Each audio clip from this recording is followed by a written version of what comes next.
예, 오늘부터 그 8주에 걸쳐가지고 우리 노동법 1 강의를 하게 되는데, 우리 에센스 노동법은 그 책의 구성을 보게 되면은 제일 앞부분에 이론적인 내용을 요약한 정리해둔 내용이 있습니다. 그래서 교과서처럼 일단 서술형으로 구성되어 있는데 내용은 전부 다 연결되어 있지 않고 좀 정리되어 있죠. 그래서 어느 정도 약간 지식이 있는 사람들은, 즉 노동법적인 지식이 있는 사람들은 쉽게 이 책을 가지고 혼자 공부해가지고 내용을 파악할 수는 있습니다. 그래서 뭐고 그렇지 않고 농법적인 지식이 없는 사람들 같은 경우는 약간 좀 설명을 듣고 들어야지 전체적인 맥락을 파악할 겁니다. 그러면 사실 뭐 이 책이 약간 요약되어서 그렇다기보다는 농법 교과서도 마찬가지입니다. 어느 정도 지식이 있으면은 교과서를 혼자서 봐도 쉽게 이해되지만 농법적인 지식이 없으면은 교과서를 읽어도 정확한 의미를 이해하기가 좀 힘들죠.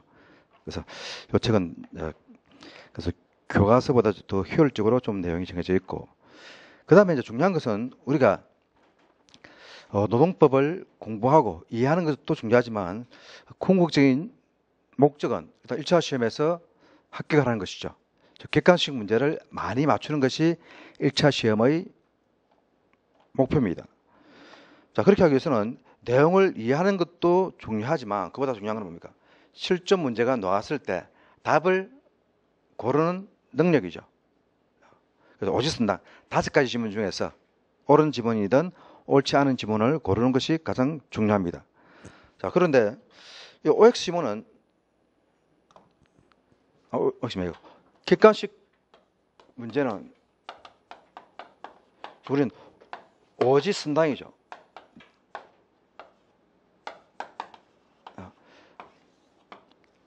다섯 가지 지문 중에서 한 가지를 선택하는 겁니다.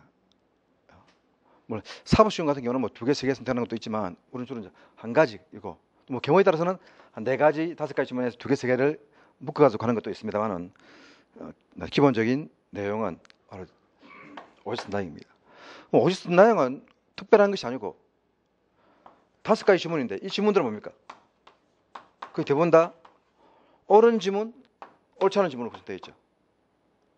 그래 본다면 궁극적으로 객관식 문제는 OX 지문을 잘 맞추면은 객관식 문제는 모두 풀 수 있다, 그렇게 볼 수 있습니다. 그래서 우리 책의 두 번째 파트는 이 이론적인 정리 부분이 끝나고 나면은 바로 이렇게 OX 문제가 나와 있죠. 그리고 이 OX 문제는 아무 문제나 OX를 만들어 둔 것이 아닙니다. 그래서 간혹 이제 이 책을 흉내내 가지고 뭐 다른 농부 과목이라든가 사회본부에서 뭐 OX 지문을 포함시켜 가지고 만들어낸 책들도 있는데, 농사 책들이 거기 OX 지문을 보게 되면 전혀 출제 가능성이 없는 지문들을 막 만들어냅니다. 그래가지고 뭐 고용부 노동부 장관은 매년 8월 5일까지 최저임금을 결정한다 이렇게 되어 있죠. 이렇게 됐습니다. 그러면 이때 뭐 결정한다 하는 것 이런 부분은 안 나옵니다. 보면 8월 5일까지인지 고용노동부 장관인지 임금심의위원회인지 이렇게 틀린 지문이 나온다 이겁니다. 그런데 어떤 분에서는 이렇게 결정한다, 결정할 수 있다 이런 부분들이 시험에 나오기도 합니다. 근데 여기서는 이 지문은 안 놉니다. 결정한다지 결정할 수 있다 아니다 겁니다. 근데 OX 지문을 만들어 싶고 여기에 결정한다니까, 결정해야 한다니까 할 수 있다고 해가지고 문제를 탁 내어둡니다. 또 OX 문제지만 실전에서는 이런 문제는 안 놉니다. 이런 문제를 가지고 공부하게 되면 나중에 최저임금을 고용노동부 장관이 결정할 수 있다고 하고 해야 한다거나 이 맛이 확 신다 보면은 대뜸 나오는 것이 12월 5일까지, 8월 5일까지 이런 부분이 나오게 되면은 당황스럽죠. 그런데 그 책 저자라든가 강사들은 봤죠? 우리가 했던 문제 중에서 나왔죠? 책에서 다 나오지. 그러면 안 나오는 게 있냐 이겁니다. 그래서 그런 부분들은 어느 책이든 간에 보통 책이 두꺼우면 두꺼울수록 모든 문제를 다 커버하는 것이고, 다 커버하는 것도 중요하지만 문제는 뭡니까? 적은 범위 내에서 커버를 해줘야 되고, 그 다음에 우리가 공부하면서 어디에 중점을 줘야 될지 이걸 잘 체크해야 되죠. 그래서 우리 책의 OX 문제는 이런 부분, OX 문제가 잘 되어 있습니다. 정확하게 넣을 수 있는 그런 내용들. 그 법이 바뀌고 이렇게 한다 하더라도 이 책에 OX 문제를 새로 만들어두면은 실제로 우리 노무사 규칙 문제로 출제되고 이렇게 합니다. 그래서 이 OX 문제를 그냥 볼 것이 아니고 바로 풀어보면서 내가 내용은 이해했지만 바로 객관식 문제의 함정인 OX 이런 부분, 틀린 부분, 이 부분들을 정확하게 주지하고 있는지 그걸 확인하는 것입니다. 그리고 이것만 확인하면 사실 뭐 OX 문제만 완벽하게 다 풀면은 객관식 문제는 100점이 아니라 150점도 할 수 있습니다. 150점 있다고 한다면은 왜냐면은 어차피 OX 문제에서는 5가지 지문 OX를 다 알아야만이 정답을 찾아낼 수 있는 건 아니죠. 극단적인 경우 4가지만 정확하게 알면은 한 가지는 옳은다 하더라도 정확하게 답을 찾아낼 수 있죠. 어떻게? 다음 주 옳지 않은 지문인데 4가지 지문이 다 옳다 한다면 마지막 지문일 것이고, 요 지문은 완전히 틀린지 모르지만은 중간에 옳지 않은 지문 한 개 있으면 답을 찾아내겠죠. 4개만 하면 100% 맞춥니다.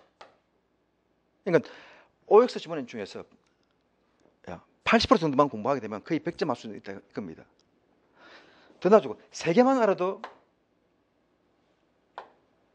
정답을 찾을 확률이 크죠. 3개 중에서 다 옳은 거면 2개 중에 쪼개 되겠지만은 3개 중에 옳지 않은 것이 하나라도 있으면은 3개 중에 옳지 않은 것 내가 아는 3개 지문 안다 한다면 3개 중에 정답이 있을 확률이 2개 중에 있을 확률보다 더 높죠. 60%의 확률. 틀린 확률 40%인데 이 중에서도 또 뭡니까? 찌가지고 20% 맞추죠. 3가지 지문만 알아도 맞출 확률은 80% 된다 겁니다. 그래 본다면 OX 지문 공부를 연습을 많이 하게 되면은 객관식 문제 맞출 능력을 크게 배양할 수 있습니다. 됐습니까? 그래서 솔직히 그것이 되는가 안 되는 것을 알기 위해서 우리 책의 3번째 파트는 바로 OX 지문 다음에 객관식 문제가 나와 있죠. 이 객관식 문제도 옛날에는 거의 다 예상 문제 그런 문제식으로 제가 만든 문제였는데 지금은 거의 반 이상이 기출 문제입니다. 거의 반 이상 한 80% 정도가 아마 기출 문제들로 구성되어 있습니다. 왜냐면 예상 문제 했던 것들이 다 나왔기 때문에 이제는 뭐 새롭게 예상 문제 만들 것도 없습니다. 그리고 기출 문제가 이때까지 나왔던 기출 문제 전부 다 포함되어 있는 것이 아니고 주로 2000년 이후부터 2017년까지 17년 동안 기출 문제가 25문제씩이면은 약 400문제 가깝죠. 그걸 다 포함시킨 건 아니다 겁니다. 그중에 중요한 내용들. 그러면 어떤 것이 중요하냐 하는 것이 이제 주관적이겠지만 여러분들 공부하는 데 도움 되도록 중복되는 것은 제외하고 좀 합리적으로 범위를 조정해 뒀습니다. 그렇지만 이제 여기 객관식 문제는 모든 문제를 다 커버하지는 못하지만 우리 앞에 OX 문제에서 거의 문제를 대부분 커버하기 때문에 객관식 문제를 통해 가지고 실제로 내가 시험 쳤을 때 어느 정도 실력이 나오는가를 알 수 있습니다. OX 문제는 알 수 없죠. OX 문제 80% 맞출 때 가지고 객관식 문제 80 나오는 것이 아니니까. 그래서 그런 용도로 객관식 문제를 실어놨습니다. 그리고 이제 이런 과정에서 이 책 내용대로만 하게 되면은 기본 내용 공부하고 OX 문제 풀고 객관식 문제 풀면은 똑같은 내용을 3번 반복 학습하는 거죠. 그러면 오히려 내용을 알기가 쉽습니다. 그래서 이 책은 이 3가지 내용이 각각 서로 관련돼 가지고 앞에서 정리했던 내용이 OX 문제로 놓아 있고 중요한 거. 그 OX 문제가 주로 객관식 문제에 지문으로 포함되어 있습니다. 그러다 보면 반복습을 통해서 이 책에 놓아 있는 내용들은 객관식 문제들 정도는 정확하게 답을 찾을 수 있게 되겠죠. 그리고 이 책에 놓아 있는 객관식 문제가 실전 문제와 거의 유사하게 나온다고 하는 겁니다. 그래서 다르게 특별하게 공부할 필요 없이 이 책 중심으로 해가지고 요약 공부하고 OX 문제 공부하고 객관식 문제 공부하고 이런 식으로 해나가면 됩니다. 근데 우리가 이제 강의 동안에는 요 3가지를 다 해주면 좋은데 사실 뭐 객관식 문제 내용이 전부 다 중복 반복되는 거라 했는데 또다시 객관식 문제를 또 풀어봤자 별 의미가 없죠. 그래서 우리 강의 때는 요약 부분 설명하고 그다음에 OX 문제까지만 우리 강의 때 풀고 객관식 문제는 각자가 복습하는 식으로 한번 풀어봐야 됩니다. 알겠습니까? 그래서 이걸 체계적으로 공부하는 사람들 같은 경우 혼자 공부해가지고도 어느 정도 이제 공부하는 요령을 아는 사람들은 한 3번 정도 공부하면은 뭐 하나도 안 틀린다 그렇게 이야기도 합니다. 실제로 그런 사람도 그런 합격 수기도 봤습니다. OX 문제까지 포함해가지고 3번을 딱 봤는데 농법 1 100점, 200점 맞다 그렇게 하는 이야기도 있습니다.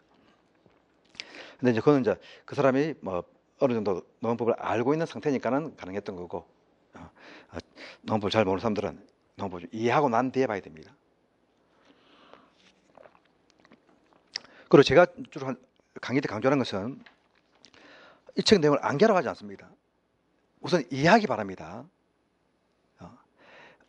책에 적혀 있는 내용을 나중에 집에 와서 내가 복습할 적에 혼자 보더라도 요 적혀 있는 말의 의미가 무엇을 뜻하는지 그걸 알아야 된다는 겁니다. 그래야지 혼자 복습하는 데도 도움되죠. 그래서 암기는 하지 않더라도 강의 듣고 OX 문제 같이 풀고 집에 와서 복습으로 객관식 문제 풀다 보면은 반복 학습해 가지고 저절로 암기되는 부분이 많습니다. 반복 학습에서 저절로 암기 안 되는 부분만 그 부분 나중에 내가 따로 암기하면 됩니다. 알겠습니까? 그러니까 막 암기하려고 너무 머리 쓰다 보면은 공부가 지겹기 때문에 중간에 포기하게 됩니다. 그러니까 지금 단계에서는 암기하지 말고 무조건 듣고 이해하려고 하고 그리고 어디서 문제 풀어보면서 또 이해 안 되는 부분을 해설 보면서 또 다시 이해하고 그리고 그 다음 단계 객관식 문제를 풀면서 다시 한번 복습해보고 그것도 이해 안 되는 부분을 찾으면서 보고 한번 이건 내가 기억 정리 안 됐구나 한번 정리해야지 하고 머릿속에 잠시 정리하는 척만 하고 그때 두고 하면 내버려두면 되고 안 되면 넘어가면 됩니다. 어차피 내가 이번 달에 농부책 안 보고 내년 5월이든 6월이든 시험치는데 그때까지 책을 안 보고는 아니죠. 그러니까는 계속 이해하면서 반복해서 최소한 3번은 봐야 되니까 보다 보면은 거의 대부분 다 암기돼 버립니다. 저절로. 자연스럽게 암기된 것이 오래갑니다. 그래도 암기 안 되는 것만 내년 4월이든 5월이든 그때 정리해 나가면은 스트레스 안 받고 편하게 공부할 수 있습니다. 알겠습니까? 그러면 이거 스트레스 문제뿐만 아니라 제가 이해하라 이해하는 이유가 뭐냐면은 논법은 1차만 있는 것이 아니죠. 2차가 중요합니다. 2차가. 1차 100번 합격해봤자 아무런 의미 없습니다. 모르겠습니다.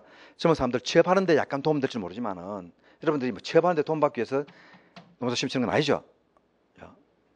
무슨 집에서 농사 1차만 합격하면은 유산을 다 물어주겠다. 그런 것이 있으면 1차만 합격하면 될지 모르지만 그런 특수한 경우 아니면 다 2차 합격까지 목표를 잡고 있죠. 여러분들 2차 합격을 하기 위해서는 진짜 이해가 바탕이 돼야 됩니다. 알겠습니까? 특히 개념, 법학 개념, 다른 모든 학문이겠습니다. 용어를 정확하게 알아야지 강사가 설명하는 내용을 알 수 있고 용어를 정확하게 이해해야지 책에서 의미하는 내용을 알게 되죠. 그래서 개념을 최대한 이해하려고 해야 됩니다. 그렇습니까? 1차 합격하고 난 뒤에 2차 마무리 강의하는데 아주 기본적인 개념, 요금 양도가 뭡니까? 뭐 기본적인 건 아닌데 일부 양도와 전부 양도 헷갈립니다. 그런 말이 나오면은 좀 약간 문제가 있는 겁니다. 그렇기 때문에 하여튼 각 개념들을 정확히 알고 하여튼 개념은 알고 이해하고 하여튼 전부 다 제 강의 해나가면서 계속 이야기할 겁니다. 그래서 이해하는 방식으로 해나가기 바랍니다. 자, 나머지 또 뭐 공부 방법에 대해서는 하면서 필요할 때마다 이야기하도록 하겠습니다. 자, 먼저 3페이지 한번 봅시다. 우리. 자, 제1편 근로기준법의 총론 부분. 자, 우리 농법 1의 시험 범위는 근로기준법과 부속법령 10가지죠. 그래서 근로기준법에서 15문제, 정확히는 한 13문제, 이런 부분이 근로권에 관한 부분이라든가 농법 총론 부분이 2문제, 그리고 나머지 10문제는 각 부속법령, 각 법마다 한 문제씩 딱 나오게 됩니다.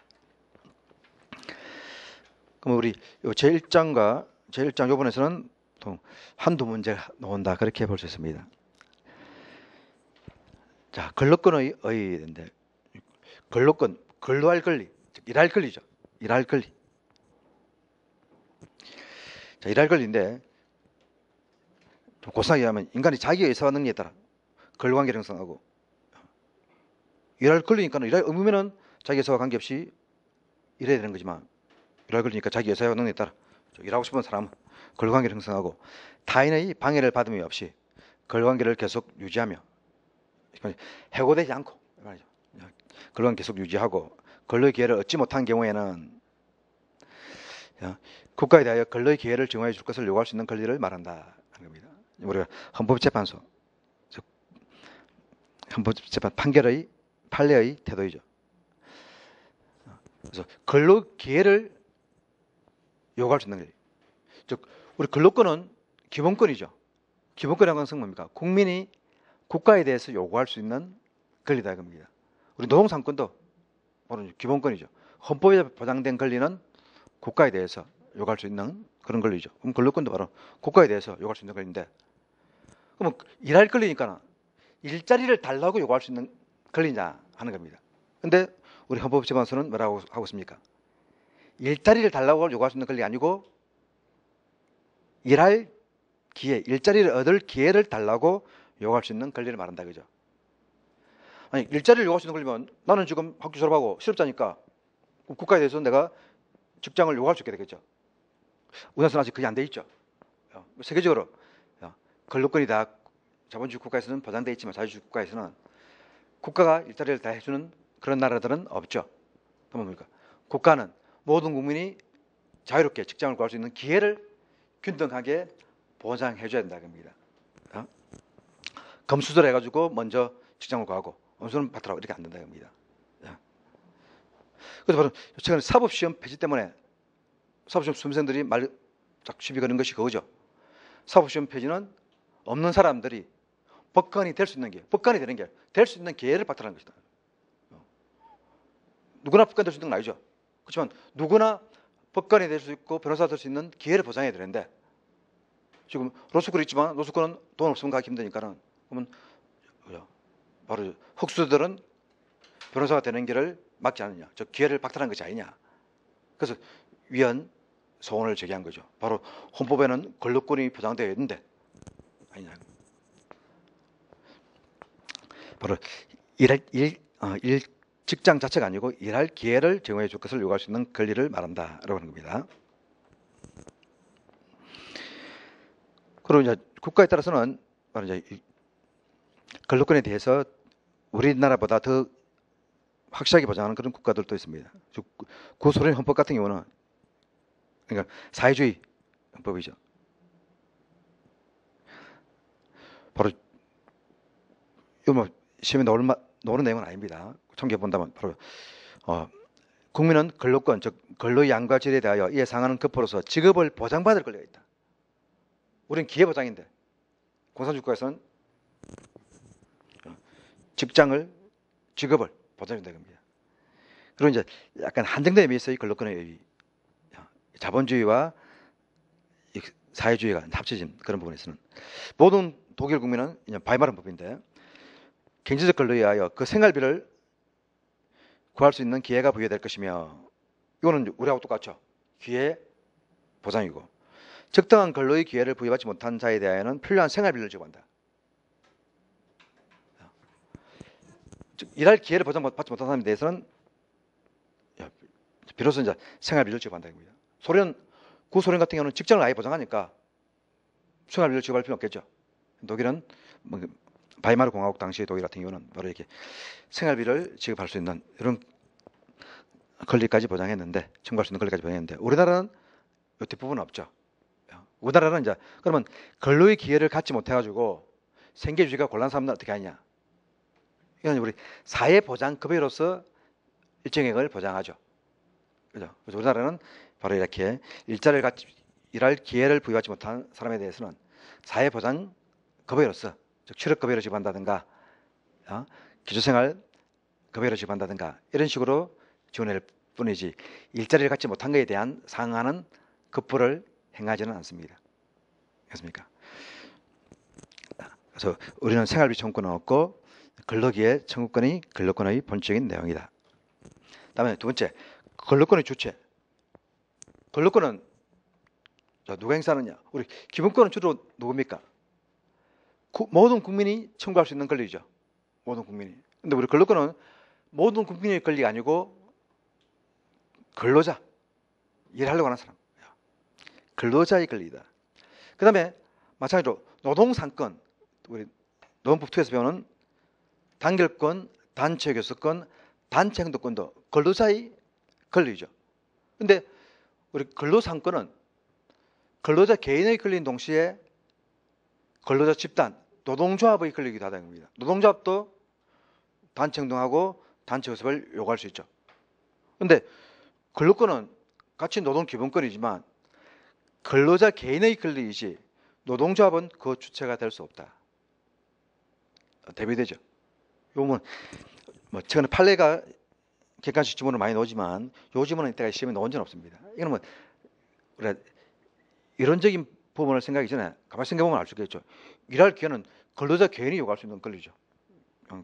우리 노동조 같은 경우는 근로자 개인을 보장하기 힘드니까 근로자 집단이라고 하는 집단을 보장하는 제도를 만들어서 근로자의 권익을 향상하기 위한 제도이죠. 그런 이제 내용을 알면은 당연하게 근로권 주체는 개인이다 하는 것은 쉽게 알 수 있습니다. 그러니까 제가 이런 부분들을 이해하려고 하는 것이 노동법 자체를 이해만 하고 있으면은 근로권은 근로자 개인의 권리고 노동사건은 개인의 권리 동시에 집단의 권리다. 이거 쉽게 이해되는데 이걸 이제 이해 못하면은 그냥 안기한다 겁니다. 노동기본권에는 근로권과 노동사건이 있는데 차이점, 근로권은 개인이 주체이고 노동사건은 집단도 주체가 될 수 있다. 이걸 자세히 안기하다 보면 이것만 안기하면 괜찮은데 다른 또 안기할 게 많죠. 그러다 보면 나중에 헷갈려버린다 겁니다. 이게 안기할 게 아니고 당연히 자연스럽게 근로권이 무엇인가만 알면 노동상권이 무엇이고 왜 만들어졌는가만 이해하면은 이런 내용들은 쉽게 커버된다 하는 겁니다. 알겠습니까? 그다음에 근로권의 법적 성질.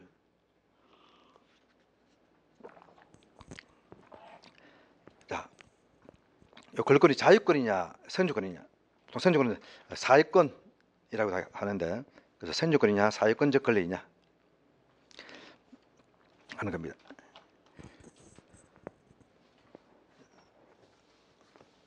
이건 헌법적인 내용이지만 이런 내용들은 기본적으로 좀 알고 있어야 됩니다.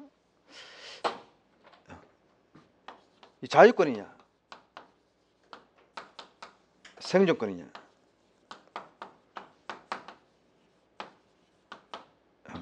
사회권이냐 하는 것인데, 우리가 이제 기본권은 국가에 대해서 적극적으로 요구할 수 있는 권리, 행복조우권, 뭐 환경권, 사회보장권, 이런 건 뭡니까? 국가에 대해서 쾌적한 환경을 만들어 달라. 오염물질을 배출하는 공장을 규제해가지고 공기가 깨끗하게 해달라. 이렇게 적극적으로 요구할 수 있는 권리 있고, 표현의 자유, 언론의 자유, 이거는 뭡니까? 거주주의 자유. 이는 내가 이사를 자유할 수 있도록 장치를 마련해 달라가 아니고 내가 이사를 하든 말든 내가 내 생각을 이야기하든 말든 거기에 대해서 제재를 하지 마라 이거죠. 국가로부터의 자유가 있습니다. 자유권은 국가로부터의 자유이고, 국가는 소극적으로 하는 것밖에 안 되고, 생존권은 국가에 대한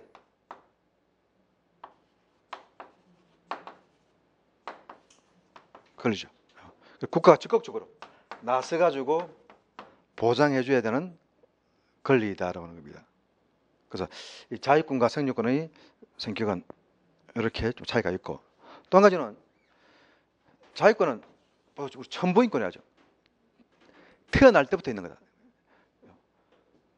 즉 태어날 때 국가 이전부터 있는 자유니까 내가 자연인으로 살고 싶지만은 국가라고 하는 틀에 들어 사는 것은 밖에 살다 보면은 권리를 침해당할 수가 있으니까는 테두리 안에 들어와 있는 거죠.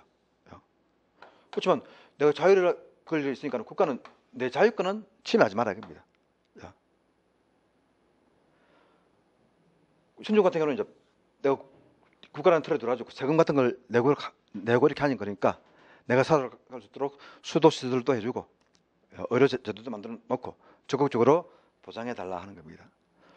이거는 이제 내가 국가에 세금을 내기 때문에 발생하는, 국민이기 때문에 발생하는 권리고, 이거는 국민이기 이전부터 있던 권리니까는 국가는 손대지 마라. 선조권은 내가 국민이기 때문에 발생하는 거니까 그 대신 세금 내고, 그 대신 국가는 적극적으로 그 세금 가지고 뭔가를 해달라 이겁니다. 바로 이런 차가 있고, 또 이 기본 같은 경우 외국인한테 이런 자유권과 생존권 같은 기본권이 적용되느냐 안 되느냐 겁니다. 이 부분도 요성해 보면 됩니다. 우리 자유권은 국민이기 때문에 가지는 권리가 아니고 전부인권 했죠. 사람이기 때문에 가지는 권리죠. 외국인은 국민 아니지만 뭡니까? 사람이죠. 고로 외국인도 뭡니까? 자유권은 주장할 수 있다겠죠. 선주권은 국민이 국가에 대해서 요구할 수 있는 거니까 외국인은 요구 못한다. 이런 속성들이 있습니다. 됐습니까?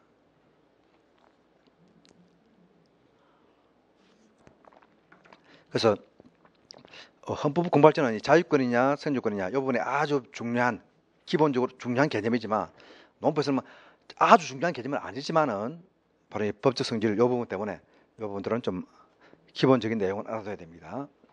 그래서 자유권은 국민이기 이전부터 가지고 있던 전부인권이거나 하늘로부터 부여받은 권리이기 때문에 국민이 아니더라도 주장할 수 있고, 생존권, 사회권은 국민이기 때문에 보장되는 거기 때문에 국민에게만 보장된다. 그럼 이제 권력권이 자유권이냐 생존권이냐 하는 문제는 우리나라에서는 일단 이 권력권이 외국인한테도 적용되느냐 안 되느냐입니다. 크게 두 가지. 외국인한테도 근로기준법이 적용되느냐. 이 근로기준법의 내용은 권력권의 내용을 구체화시킨 것이다 겁니다. 그러니까 바로 이제 권력권이 자유권이면은 적용될 것이고 생존권이면 적용 안 될 것이고 이래 되겠죠. 고용보장, 고용보장도 바로 생존권이냐 자유권이냐 이다 겁니다. 그래서 이때까지는 이 권력권을 통틀어 가지고 자유권이다 생존권이다 이렇게 이제 분란한 견해가 많았었는데, 학설은 생존권이라는 견해, 자유권이라는 견해 이렇게 갈리지고, 최근에는 그냥 국가에 대해서 적극적으로 일할 기회를 청구할 수 있는 권리이기 때문에 생존권이다 이렇게 보는 것이 학설의 입장이었습니다.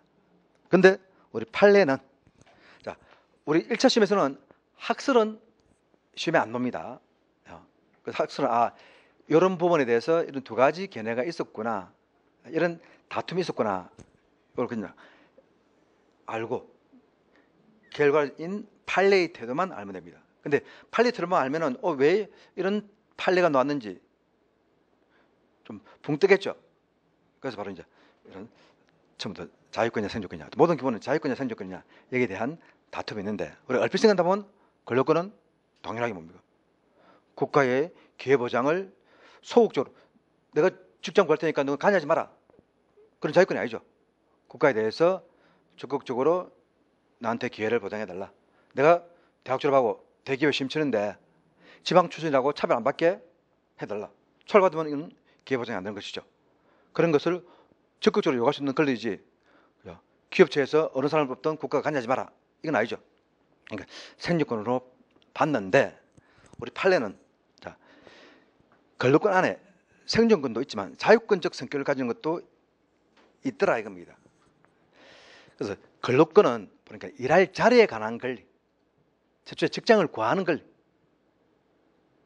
있고, 그다음에 일할 환경에 관한 권리도 있더라 이겁니다.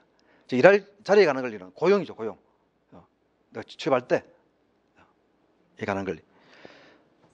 그럼 일할 자리에 관한 권리는 생존권이다 이렇게 판례하고 있습니다.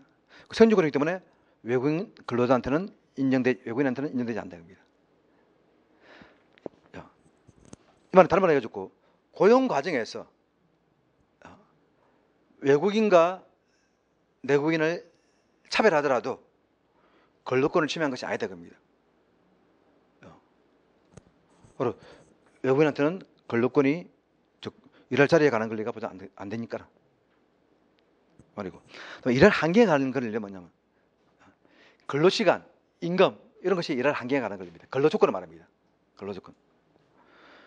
일할 한계에 가는 권리는 생존권과 자유권적 성격을 모두 가진다. 그렇게 보고 있습니다. 그래서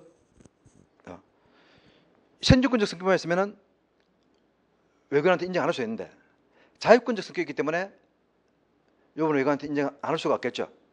분리할 수 있으면 분리해가지고 자유권적 성격만 인정하고 생존권적 성격은 인정 안 할 건데 분리 못한다 이겁니다.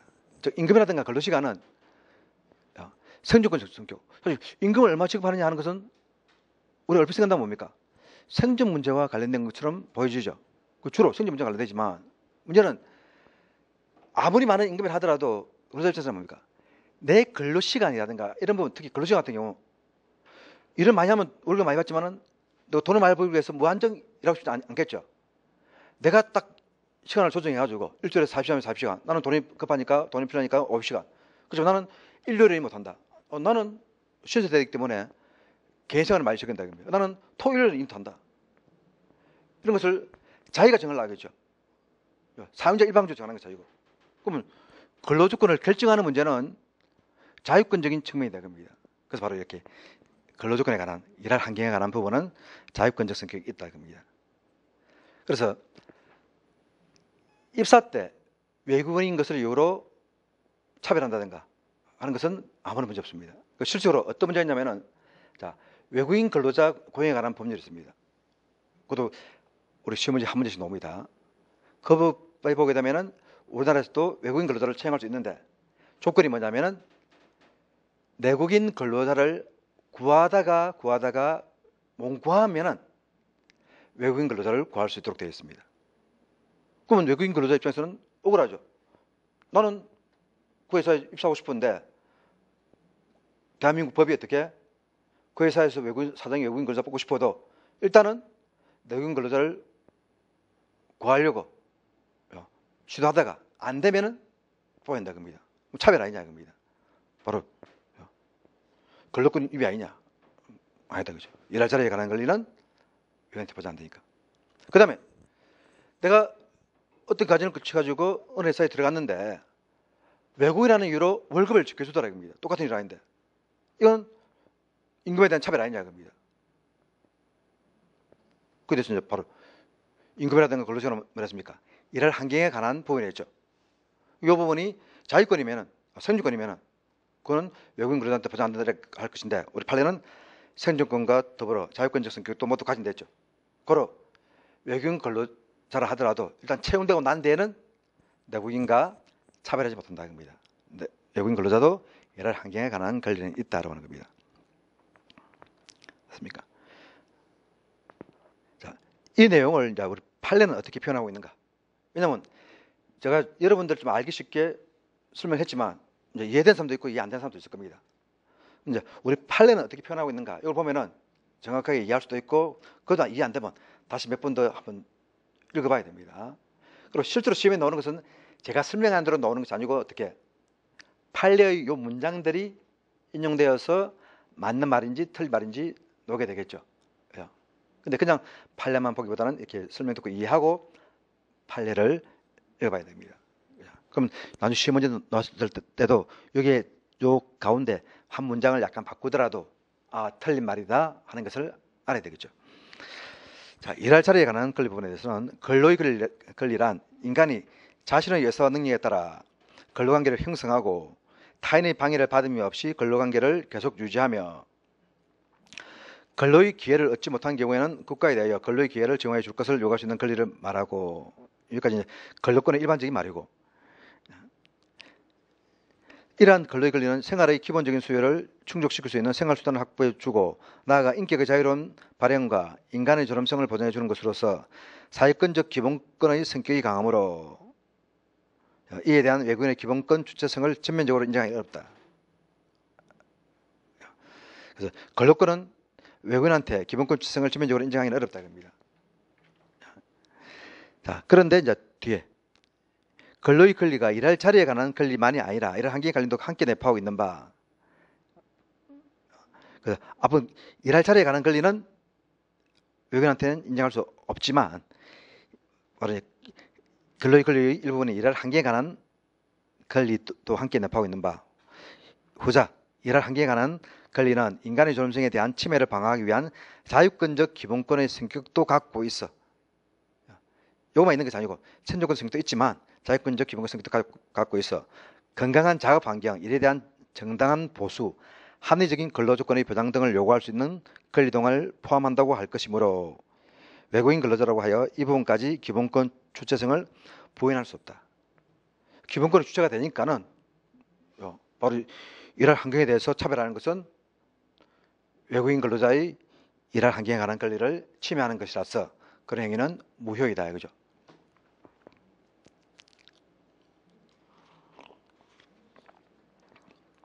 그리고 이 판례 태도 이 내용 안에 내용 끝에 파란색으로 가로 열고 숫자가 10 적혀 있죠. 2010년도에 바로 이 판례 내용이 출제되었다 이런 말입니다. 요 보면 자주 출제된 문제인지 한번 출제된 문제인지 그건 알 수 있게 되겠죠. 그래서 자주 출제된 내용들은 반드시 이해되고 한 번씩 출제된 것도 까지도 다 이해되겠죠. 출제 안 된 부분도 나오지만은 일단 출제 안 된 부분보다는 출제된 부분에서 논법 같은 경우는 거의 한 22문제가 나오게 됩니다. 그러니까 뭐 출제된 부분을 공부하는 것이 훨씬 효율적이겠죠. 그다음에 근로권의 내용.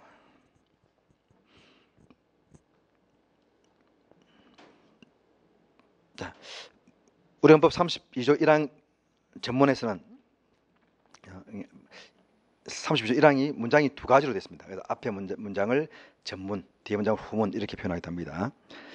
모든 국민은 근로의 기회를 가진다. 이 말이 이제 바로 기본권의 내용입니다. 여기 조문 내용입니다. 특별히 신경 쓸 거 없겠죠. 그냥 이런 말이 있구나. 그럼 이 말에 대해서 이제 해석을 해둔 것이 바로 이제 법학이죠. 바로 근로기회 청구권. 우리 앞에서 근로권의 개념을 배우면서 근로기회를 청구할 수 있는 권리다 했죠. 그래서 학자들이 이렇게 얘기하는 것을 판례가 받아들이고 또 판례가 이야기한 것을 또 학자들이 또 약간 똑같이 인용한다든가 약간 변형해서 주장한다든가 그렇게 나가는 겁니다. 좀 뵙고 또 두 번째 문제에서는 이번에서는 근로의 권리는 사회적 기본권으로서 국가에 대하여 직접 일자리를 청구하거나 일자리에 가름하는 생활비의 지급 청구권을 의미하는 것이 아니라 우리 바이마르 헌법에서는 소련 헌법에서는 직접 일자리를 청구하는 것이고 바이마르 헌법에서는 일자리 기회 청구와 기회를 갖지 못한 경우에는 생활비 지급 청구권이 있었죠. 그런데 우리나라에서는 그것이 아니라 고용 정진을 위한 사회적 경제적 정책을 요구할 수 있는 권리에 그치며 근로의 권리로부터 국가에 대한 직접적인 직장 존속 청구권이 도출되는 것도 아니다. 바로 소련처럼 직장을 부여받을 수 있는 권리를 보장한 것은 아니다라고 하는 거죠. 그래서 이제 근로자가 퇴직급여를 청구할 수 있는 권리도 헌법상 바로 도출되는 것이 아니라 퇴직급여법 등 관련 법률이 구체적으로 정하는 바에 따라 비로소 인정될 수 있는 것이다. 그다음에 생활비 지급 청구는 우리 바이마르 헌법에서는 인정하고 우리 학자들 중에서도 인정하는 견해가 있지만은 헌법재판소는 바로 일자리에 가름할 생활비의 지급 청구를 의미하는 것은 아니다라고 함으로써 생활비 청구권을 부정하고 있죠. 다만 이제 이런 일자리를 기회를 갖지 못해가지고 생활이 공고한 국민에 대해서는 헌법 33조의 사회보장권에 의해 가지고 보장받을 권리를 가지는 것에 거치게 됩니다. 자, 여기까지는 이 판례의 태도 중에서 일할 자리에 관한 권리와 일할 환경에 관한 권리 이 부분만 작작하게 얘기하면 되고 결론적으로는 외국인 근로자한테는 일할 자리에 관한 권리는 인정 안 되고 일할 환경에 관한 권리는 인정된다. 이 내용이고 그다음에 5페이지 파생적 내용 여기 보니까 파란색들이 좀 많죠. 주로 이 부분에서 시험에 나온다 겁니다. 그래서 나중에 이제 내년 4, 5월 달에는 이 부분을 중점적으로 봐야 되겠죠. 근데 그때를 위해서 지금부터는 이제 이런 부분들이 아닌 부분에서 주로 이해하는 부분. 그래서 1차 시험에서는 어떤 부분들은 이해와 시험에 필요한 내용이 중복되는 부분도 있지만 거의 많은 부분들이 시험에 안 나오는 부분인데 알아야 될 내용도 많습니다. 시험에 나오는 건 단편적으로 암기해야 될 그런 내용들도 있습니다. 근데 거기에 너무 매진하다 보면은 내가 그랬죠. 2차 시험 칠 때 곤란을 겪게 된다 이겁니다. 그 때문에 일단 시험 직전에는 출제 부분을 중심 보더라도 공부할 때는 아닌 부분을 봐야 됩니다. 그래서 실제로 제가 강의 때 설명을 많이 하는 부분이 시험에 주로 안 나오는 부분입니다. 나오는 부분들은 설명할 필요 없습니다. 우리 앞에서 판례 태도라든가 이 부분 제가 오늘 설명했지만 파성적 내용 같은 경우는 한번 봅시다. 그냥 법 조문입니다. 자, 헌법 32조 1항 후문에는 우리 1항 앞부분에는 모든 국민은 권리의 권리를 가진다 이렇게 되어 있죠. 그 뒷부분에는 국가는 사회적 경제적 방법으로 근로자의 고용 증진과 적정임금 보장에 노력하여야 하며 법률이 정하는 바에 의하여 최저임금제를 시행하여야 한다. 이 내용이 있습니다. 그럼 이 내용이 시험에 어떻게 나오느냐? 애매하죠. 단순히 OX 문제를 보면 알 수 있지만 바로 여기서는 자, 최저임금은 법률로 시행하도록 되어 있고 적정임금은 시행이 아니고 노력하여야 한다 되어 있죠. 최저임금 말 그대로 뭡니까? 최소한을 필요한 임금. 지금 현 정권이 2020년까지 시간급 10,000원으로 하겠다고 하는 거. 올해 같은 경우는 시간급 6,470원이죠. 그 금액. 최저임금법에서 만들어지고 시행되고 있죠. 그렇지만 그것으로 국가의 의무는 끝나는 것이 아니고 그보다 더 올리도록 적정임금까지 노력해야 한다 이겁니다.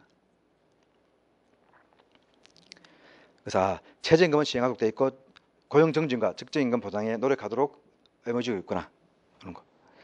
그다음에 두 번째 이제 근로조건의 법정화 부분에서 32조 3항에서는 근로의 조건의 기준은 인간의 존엄성을 보장하도록 법률로 정한다. 뭐 시험에 자주 나왔지만 여기 틀리게 나온 내용은 없습니다. 이런 조문이 있다.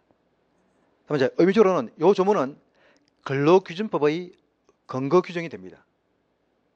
우리 근로기준법 1조에 보게 되면 이 법은 헌법에 따라 인간의 존엄성을 근로자의 인간다운 생활을 보장하고 근로조건의 향상을 도모하기 위해서 이 법을 만들었다 되어 있습니다. 바로 헌법 32조 3항에서 근로조건의 기준, 근로기준상의 기준은 인간의 존엄성을 보장하는 내용으로 만들어져야 된다는 겁니다. 그래서 이런 내용이 있었구나. 이 내용에 의해서 근로기준법이 만들어졌구나 하는 것만 하면 됩니다. 이때 이제 법 해석과 관련돼 가지고 인간의 존엄성이 뭐냐 이겁니다. 보통 인간다운 생활이라고 표현하기 합니다. 인간다운 생활. 그다음 우리 이제 헌법재판소는 인간의 존엄에 상하는 근로조건의 기준이 무엇인지를 구체적으로 정하는 것은 1차적으로 입법자의 형성의 자유에 속한다. 국회에서 어떻게 정하느냐에 따라서 다른다 겁니다. 우리 헌법재판소가 최저임금이 6,470원이 인간의 존엄성을 보장 못하는 것이다. 이렇게 단정 못한다 겁니다. 아마 누군가 이제 그런 소송을 제기했겠죠. 최저임금이 안 만들어졌으면 헌법에 시행하도록 되어 있는데 왜 안 만들었냐? 그러면 헌법재판소 위원이 따를 건데 최저임금법을 만들어가지고 최저임금 시행하고 있죠. 있다 겁니다. 그런데 시행하는 것이 중요한 것이 아니고 이거 청구 소송을 제기한 사람은 그렇겠죠. 인간의 존엄성을 보장하지 못한다. 시간급 6,470원은 이렇게 주장했겠죠. 그러니까 헌법재판소가 6,470원은 인간의 존엄성을 보장한다 안 한다 이렇게 판단을 내린 것이 아니고 어느 수준이 인간의 존엄성에 상하는 근로기준이냐 하는 것은 국회에서 정할 문제이고 법원에서 판단할 문제가 아니다 이겁니다. 그래서 1차적으로 입법자의 형성의 자유에 속한다. 그렇게 판시한 적이 있습니다. 세 번째, 해고 예고에 관한 권리는 근로의 권리 내용에 포함된다. 또 해고에 관한 문제라든가 해고 예고에 관한 부분도 근로의 권리의 내용이다 이겁니다. 그렇지만 네 번째, 해고 예고 제도는 근로관계의 존속이라는 근로자 보호의 본질적 부분과 관련되는 것이 아니므로 해고 예고에 관한 권리도 근로의 내용이지만 근로관계 존속이라고 하는 근로자 보호의 본질적 부분과 관련된 것이 아니므로 해고 예고 제도를 둘 것인가의 여부, 그 내용에 대해서는 상대적으로 넓은 입법 형성의 여지가 있다. 이걸 둘 수도 있지만 안 둘도 관계는 없다 겁니다. 우리 해고에 관한 부분은 뭡니까? 해고는 근로관계의 존속에 관한 부분이죠. 해고를 인정할 것이냐 말 것이냐. 우리 법에서는 정당한 사유가 있으면 해고를 할 수 있다 이렇게 되어 있습니다. 그런데 바로 그 부분은 근로관계의 존속에 관한 부분이죠. 해고를 인정하면 근로관계가 소멸되는 거니까. 근데 해고 예고 제도는 뭡니까? 해고의 정당 사유가 있어가지고 해고된 근로자에게 해고됐죠. 30일 전에 통보해 주라고 하는 거죠. 해고의 존속에 관한 문제가 아니고 30일간의 기간을 보장해 주는 것이고 경우에 따라서는 30일분의 생활비를 보장해 주는 것이죠. 그러니까 존속에 관한 부분은 아니기 때문에 중대한 내용이 아니다 이겁니다. 그래서 근로의 내용이지만은 그 내용에 대해서는 상대적으로 넓은 입법 형성의 여지가 있다 이겁니다. 이런 내용의 근로권에 관한 판례들이 있다. 내용만 대충 하면 됩니다. 이거 뭐 틀게 낼 만한 그런 특별한 내용들은 없습니다.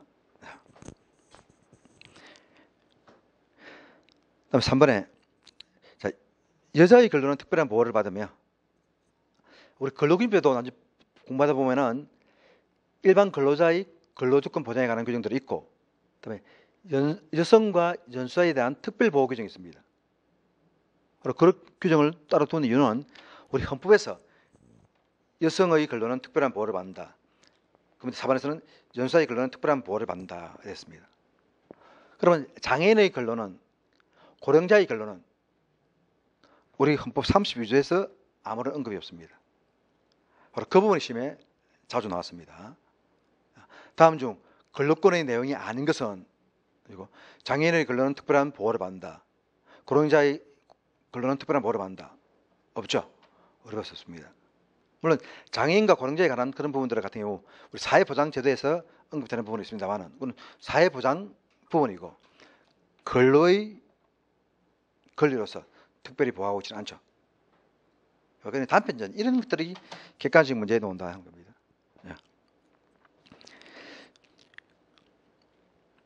그래서 바로 이제 32조 4항에서는 여자의 근로는 특별한 보호를 받으며 고용임금이 근로조건에 있어서 부당한 차별을 받지 아니한다. 바로 여성 근로에 대해서는 차별 금지까지 헌법에서 규정을 두고 있죠. 이래서 우리 남녀 고용 평등법이 만들어지게 되죠. 다음에 5번에는 국가유공자 등의 근로기회 보장, 국가유공자, 상위공경, 그다음에 전몰군경의 유가족은 법률 정하는 바에 의하여 우선적으로 근로의 기회를 부여받는다. 근로기회를 우선적으로 부여받는 것은 바로 이렇게 국가유공자, 상위공경, 전몰군경, 여성유사 아니고 고령자도 아니고 장애인도 아니고 물론 실무에서는 어떻게 됐습니까? 장애인 같은 경우 우선적으로 고용되죠. 일정한 비율을 고용한다든가 그런 것이 있죠. 그거는 사회보장 제도의 한 내용이고 근로권의 내용은 아니다. 그렇습니까? 그 다음에 이제 근로의 의무. 우리 보면 32조 1항부터 쭉 나왔는데 갑자기 32조 3항 넘어갔지 32조 2항은 없었죠. 2항은 바로 모든 국민은 근로의 의무를 진다.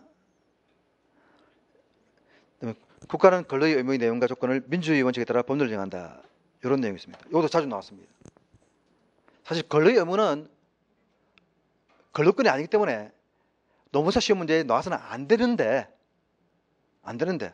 헌법에서는 당연히 나오겠지만 헌법에서는 근로권에 관한 문제는 나오지 근로의 의무는 근로권하고 전혀 관계없죠. 근데 32조에 있다 보니까는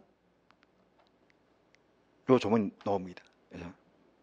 그래서 우리 헌법에서는 근로의 권리뿐만 아니라 근로의 의무에 관한 규정도 있다 하는 것과 그다음에 근로의 의무 내용은 민주주의 원칙에 따라 상호주의 원칙 이런 게 아니고 민주주의 원칙에 따라 법률로 정하도록 되어 있다.